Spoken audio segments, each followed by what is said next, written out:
Appreciate you coming out to see this. This film meant a lot to us, and it's always good to come and be with an audience. First, before I answer the question, I just wanted to ask: is there anyone by chance who was actually covering the events of Vietnam at the time? It looks like you were there. My name is Stuart Dorby. I was correspondent to Vietnam for 5 years. I was there when it fell and I stayed on after the event for a month before the evacuation was allowed. I hope you saw in this film a reality that you experienced. I'm sure you had dimensionality to it. Maybe you had a different feeling about it. I think by and large the film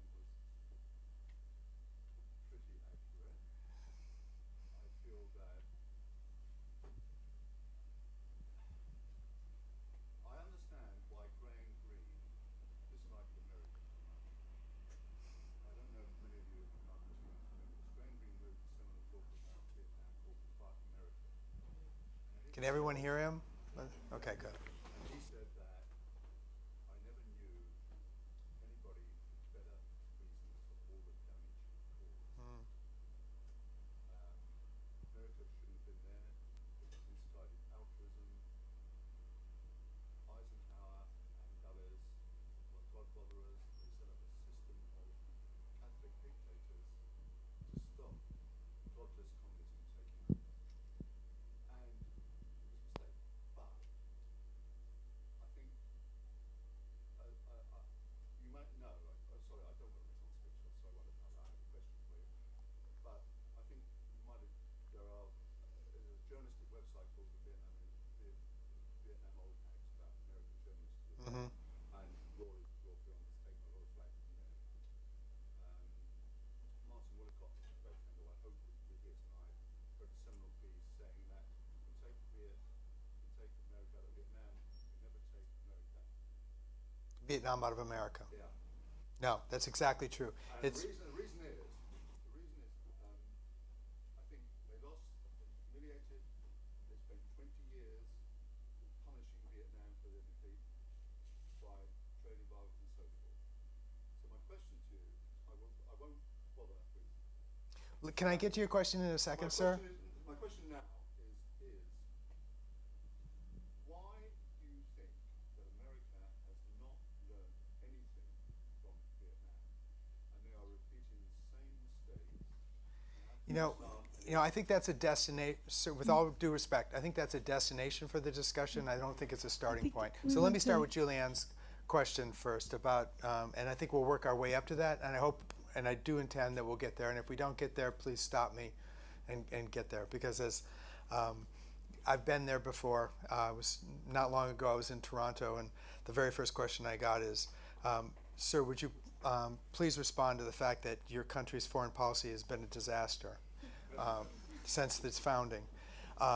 And so I feel like I got to, work my way up to that point to answer why we haven't learned anything from history. But anyway, Julianne, the other thing I'd like to ask is, are there any Vietnamese here?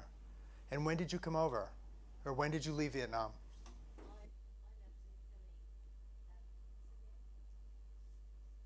78? So you were boat people. You were boat people. No?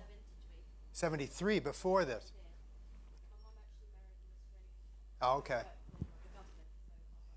Okay. So I always like to acknowledge people who were actually there, and everywhere we've screened this film, there's been a mixture of, particularly in America, of Vietnamese Americans, and this has meant a great deal to them because their story's been really underreported.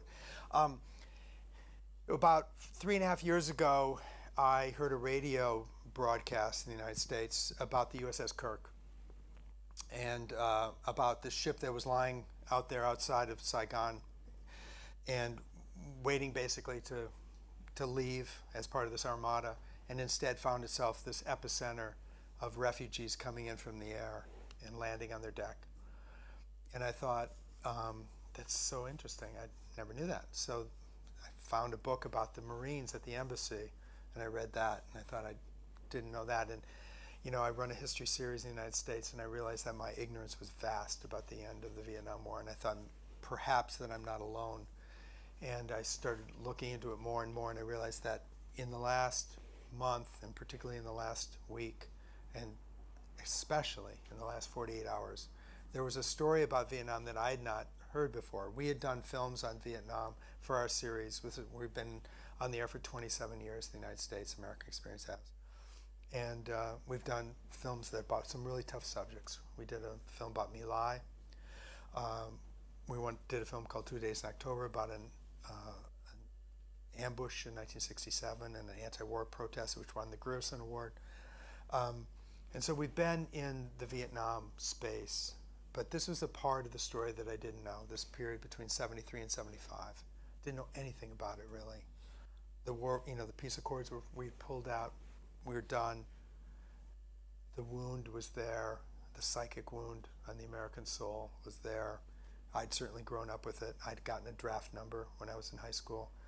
I'd just been spared the last minute of being called in. I was desperately worried about being called into service for a war that I didn't believe in. So then there were the story of these people that were contravening official American policy, trying to get Vietnamese out.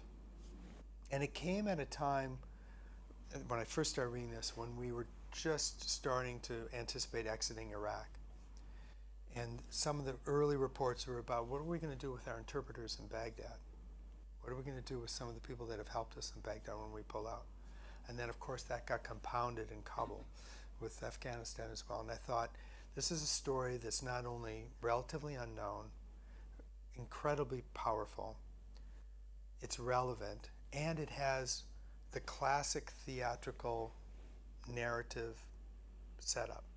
It's got a backdrop of chaos and catastrophe, and it's got a foreground of nuance, of moral decision making, of people being torn into two places, duty or conscience, and that so seldom presents itself for a documentary filmmaker, that this was really powerful material. And that's when I reached out to Rory and I said, I think if we put all these pieces together and set the clock ticking, we may have a story here that would be both compelling and relevant, not only both, but compelling, relevant, and maybe add a little bit of complexity to a story that is often reduced to a single sentence of the Vietnam War was an unmitigated catastrophe involving people who did awful things, which is how it sometimes has been written into the history book. So that's how it came about. And how did the team approach the research process of the film and tracking down these individuals and their stories? Well, the first thing was to get the main people involved, and they were actually quite reluctant. Not reluctant because they were embarrassed, but more reluctant because they didn't want to put themselves front and center. They didn't. Even Stu Harrington, who I've gotten to know quite well, did not see himself as heroic.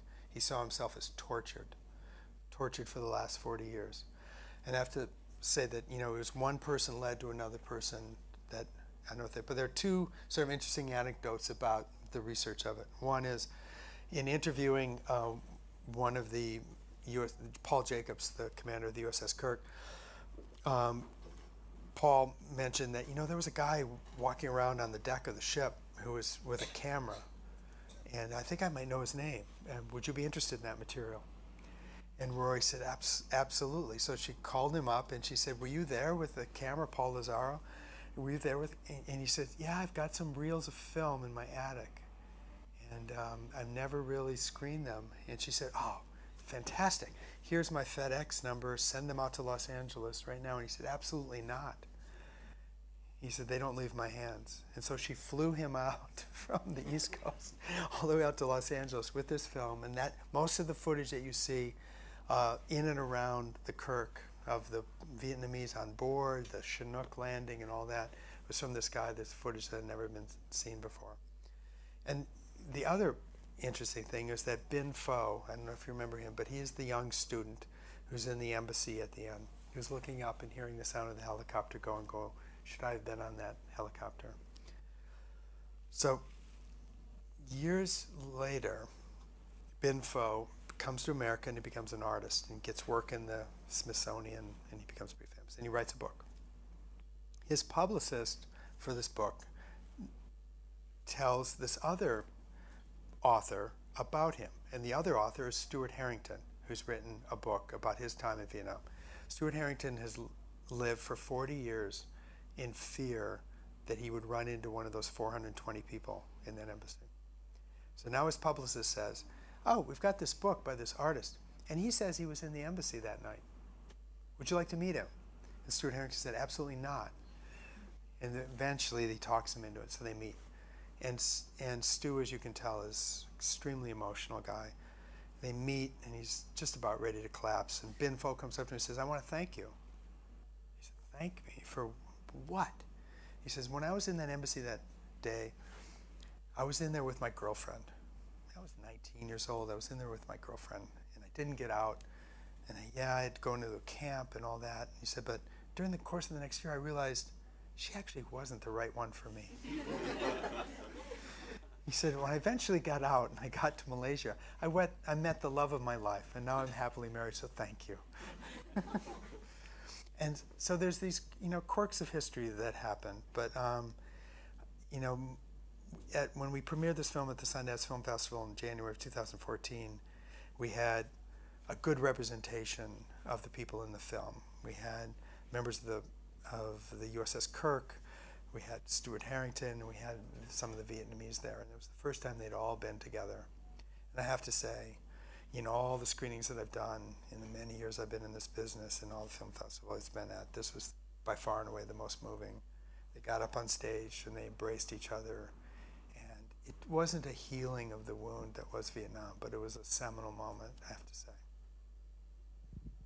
And to expand on the discovery of the archive that you've mentioned, the film makes unbelievable use of all of this archive footage in constructing a narrative that seems so seamless and so well put together. What were some of the more difficult editorial decisions that had to be made when working with so much footage? The rough cut of this film was a disaster, by far and away. It was just a mess. It was so hard to keep track of where you were, who was doing what was happening. It was extremely difficult film to make. In a way, it suffered from a surplus of material. There was too much going on. It was too chaotic. So a number of decisions had to be made about what to take away so that you could find some structure to it. We made the decision early on that we were not going to tell the North Vietnamese side of the story. We did tell the North Vietnamese side of the story in the other two films that we made. And we decided this was just going to be about the evacuation and about the dynamic between the United States and the South Vietnamese, their allies. And so that helped pare it down a little bit. But it was mostly about trying to make sure that the audience could feel where they were in the moment and to feel this progression of time, because there are these arenas. There's the airport, there's the embassy, there's the downtown, there's the South China Sea. And you've got to feel like everything is happening and building to a moment. And believe it or not, it's harder than it seems. And I feel like it got a pretty good way towards feeling like, it was this historical vortex that was pulling in people. And that no matter where you were at that moment, you were being pulled into this thing that was bigger than you. And that's what we tried to achieve. I'd like to open it up to questions from the audience at this point. If anybody has a question, I can bring the microphone to you. An easier question than the gentleman in the back. Any questions? Yes, coming to the front.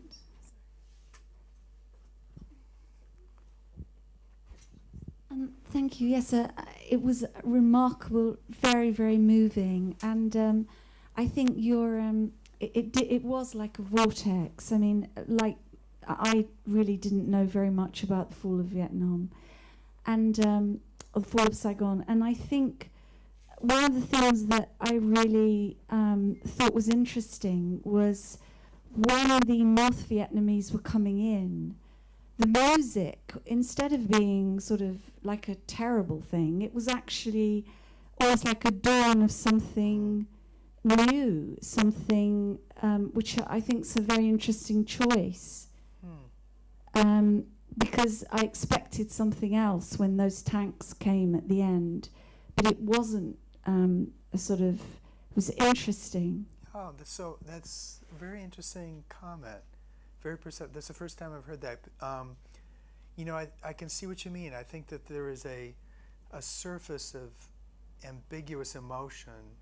I hear an undercurrent of melancholy in it, particularly with the comments about the soldiers taking off their clothes and going into the street. Oh, sorry, I'm talking about the moment. There's that's true, but almost before that, when the tanks, there was When some they first music come in. before Oh. that was actually. But yes, that was also that ambiguity. But there was, I thought it was like something unknown, another beginning. The North Vietnamese were coming Yes. in, but it wasn't doom laden. Yeah. Well, And- we. Sorry, I just want to say one other thing. Yeah. The only other thing, I'm sorry, but Go ahead. regarding the first comments, the question about Vietnamese, American foreign policy now is interesting, the focus on refugees, obviously, and how America did take all these people, but now, although Britain, we went into the Middle Eastern disaster together with America, but it's interesting how Europe is struggling with. I just think that's another aspect of America's extraordinary behavior in the world, that you can go and devastate places. Anyway. Well, I appreciate that comment. I mean, I think, I will certainly give credit to the individuals who led to the refugees who were eventually relocating in the United States. And I have to say, the most amazing part of making this film, by far and away, has been the opportunity to screen it, and including 2 nights ago at the British Library, where a Vietnamese woman came up to me who had gotten out in 1979 and started to make a comment to me and literally collapsed into my arms. And she said, I just want to thank you because I've not been able to have this conversation with my parents about how I ended up here in England. And across the United States, over and over and over again, whether it was in Silicon Valley with the hyper-educated, hyper-affluent Vietnamese American community that lives there, or it was in Galveston, Texas, with the shrimp fishermen. Vietnamese Americans would come up and say, thank you, I'm going to go home, I'm going to share this with my parents, and I'm going to finally find out how it was that I ended up in America. Because there was such a painful experience for this generation. It was not talked about, and Americans don't know the story of how the Vietnamese got there. And it's an extraordinary story. It's a painful story. We should have gotten out more. We should have gotten out many, many, many more. But we did get out a nucleus of people that is now 2.5 million strong in the United States. And they're a part of our fabric. And they're as important a part of our fabric as anyone who came through Ellis Island. I think I saw another hand around the middle, and then I'll come to the gentleman in the black shirt who had his hand up. Hi. Hi, Ed Gordon. Thanks very much for the film. It's great. Really liked it. So I had 2 questions, but you kind of half-answered both of them. So in your intro, so which is great. But the first one was actually finding all of that material. That must have been a really interesting journey into the archives, etc. And actually just getting all of that material. I haven't seen it before. Some of that. A lot of people who are actually in the media, actually, including Jim Laurie, who was at NBC, who thinks he's seen everything of Vietnam, said that there's material in here that they haven't seen before. Yeah. So I think that's a real credit to Rory Kennedy and her team. Yeah, it stood out. It's great. The second thing was obviously this is one side of that story, and you mentioned 2 other films. Love to see those, and maybe the grey area in between the 2 films. Have you thought about combining all of the stories into another film? That's an interesting point. Our series has sort of a philosophy about historical documentaries that is maybe idiosyncratic, which is we tend to not do broad sweeping surveys.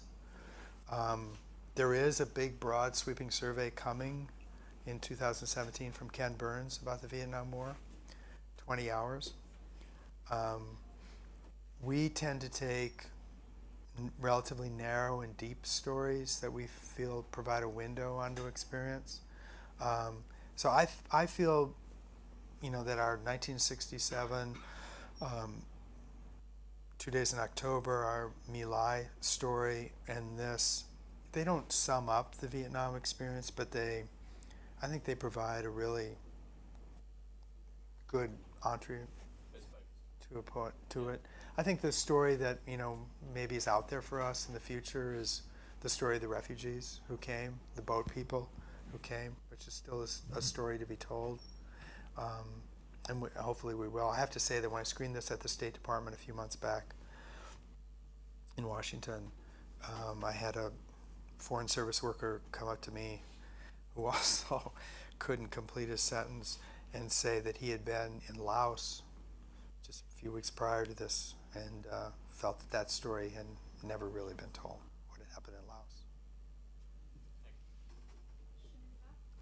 Hi. My question follows on from your last point. Actually, it's my. Are you conscious of, or do you worry that by taking such a narrow view of what was a huge sort of historical event, that you provide a somewhat skewed picture of that history? I mean, I was left feeling, my emotive self was left feeling that the Americans did their best, that they were heroic, that there was there was a triumphantalism to it, the way the music was, the final text about the re-education camps, an unknown number murdered. I mean, I was left sort of, as I say, the emotional side of me feeling like, wow, the Americans did their, in the final hour, they really did their best. And I think that's a very, very dangerous message to sort of final chapter of the Vietnam or the American War, as it's known in Vietnam. And I mean, are you cognizant, or do you worry about if, for example, this is the only movie someone sees, or the only documentary someone sees about the Vietnam War, that's the message they're left with? That's a good question. I don't feel that way. I don't feel that that's the message of the film at all. I respect that that's the way you interpret it. I hear Stuart Harrington say, this is the whole Vietnam War in a nutshell. Promises made, promises broken. The people left behind. The 220,000 people that we exposed to retribution, many, many of whom were killed as a result of this. The exposure that we made to them. We've exposed interpreters in Baghdad to that. We've exposed drivers in Kabul to that. So I don't see it as triumphalist. What I see it as is what I see history as, which is never simple. That there's a nuance and complexity here, that you can have acts of individual consciousness, and for my money, acts of heroism against a backdrop of catastrophe and chaos. And I don't think that this redeems the Vietnam War in any way. If you feel that way, I respect that. I don't see it that way. That's certainly not the way it played in the United States. I think it just shows that nothing is ever monotone. Nothing is ever so simple and the brush that the Vietnam War has been painted with, and the Vietnam veterans have been painted with, particularly in the United States, has been a single brush. You partook in a disastrous war that was ill-advised, poorly executed, abhorrent, and that you should feel guilty for the rest of your life. And we treated them that way when they came back. And I think that it's taken 40 years for us to realize that you can feel one way about Ambassador Martin, you can feel one way about Henry Kissinger, but can you feel really the same way about Stuart Harrington as you did about them? What's that? I'm saying that's very, very good. And I think we've treated them all the same way. I mean, we did not make this film to say, hang on, the Vietnam War, let's give it a little twist at the end and make it a little bit of light at the end. I've not been at a screening of this film in the United States where the overriding sentiment in the room hasn't been heavy-heartedness And it's the 420 that is symbolic of the thousands that have been left behind that hangs in the room, not the 70,000 that we got out. That's how I see it.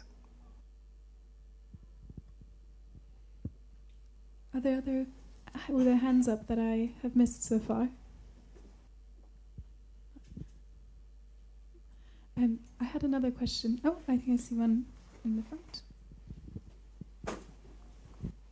I was just wondering, what happened to did the majority of refugees end up going to America, or did they kind of spread out everywhere? Was there a kind of an international response Yeah. to the?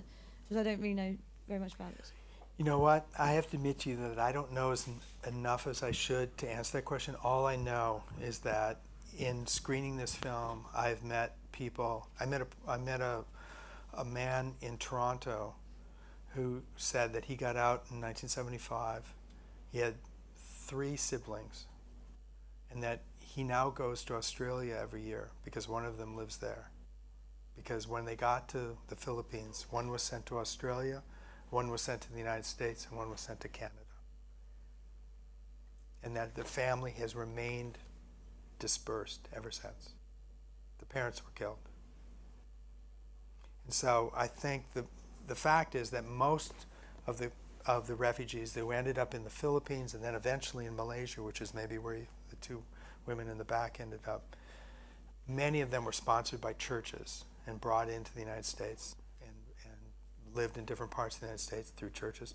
Some were in Canada, but some went to other countries as well, and they were scattered to the wind in some respects. But many of them came over to the U.S. and, like I said, there's 2.5 million Vietnamese Americans, and they all basically all date from 1975 on. Mike, I don't want to rail and pray, but may I just make a point here? The Vietnamese are an extraordinarily resourceful people. Anybody who defeats the Americans, the French, the Japanese, and the Chinese has got a lot going for them. I have met Vietnamese communities in the States, in Ireland, and here. They've all made it good. All of them. They are. And you go, I was back in Vietnam this April. I was invited by the government to go for the 40th anniversary of the war, and they love America. It doesn't matter anymore. It's over, it's finished. That cannot be said for other conflicts with which America. Here, here. I mean, they are a remarkable group of people, and I feel like that's been the reward of this film, is to tell their story. That it's just extraordinary people. I just have a couple of more Mhm. questions I'd like to close with. Firstly, the individuals who are sharing their memories of the war in the film are extraordinary storytellers and very animated and passionate. And I was curious if there were specific events that they were prompted to discuss, or if the chronology of the narrative came from what they naturally felt comfortable sharing. Well, Mickey, who tells the story of his family coming in on the Chinook, was very much prompted to tell that story. And I have to say that I was actually at a screening earlier this year in Seattle, and I don't know if you remember Mickey, but Mickey's the one who tells the story of his mother dropping his sister out of the helicopter. And at the screening was Mickey's mother and Mickey's sister, who is now a doctor in Seattle. And it was like history come to life there. So Mickey was Binh Pho had, like I say, has become a pretty successful artist in the United States, and he talks about being in the embassy that night or that day, and so Dam Pham was a little bit harder to find, and has a much more painful story. We didn't go in to his 13 years in the re-education camp. He had a really difficult time, and there could have been many more people to talk with, but we wanted to try to get a representation of what it was like from their standpoint going into that embassy and trying to get through and trying to know someone. And, you know, for me, my heart breaks when Binh Pho said, you know, I found out later that all you needed to do was go down to the docks and get on one of the ships. But we didn't know. And lastly, I just want to ask if the film has been screened to all of the contributors and what was the experience like for them watching the film after sharing their experiences. Well, we've had them, and before, you know, most of the time I'm not up here. Most of the time they're up here answering questions, and it's been really extraordinary. And we were able, fortunately, to bring both Binh Pho and Stuart Harrington to the Oscars this year when the film was nominated for an Oscar. And the night, you know, the party that we're having the night before, Binh Pho turned to Stuart Harrington and said, "Stu, can you ever imagine that 40 years on, here we would be going onto the red carpet tomorrow on the Oscars when we were in that embassy 40 years ago?" And it was like, definitely an emotional high, I have to say. But I do feel like I need to give justice to the initial question, which is, and all I can say in answer to the question, which is both an incredibly appropriate and completely unfair question.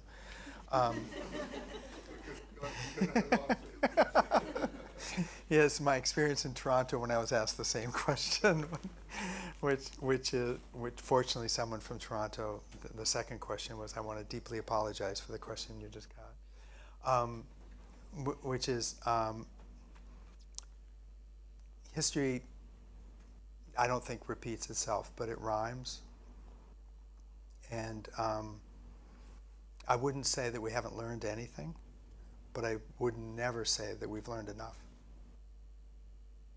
I'll leave it there. I think that's an appropriate note to end on. And I'd like to thank you so much, Mark, for being here tonight Thank you. and sharing Thanks a your lot for coming. experience with us.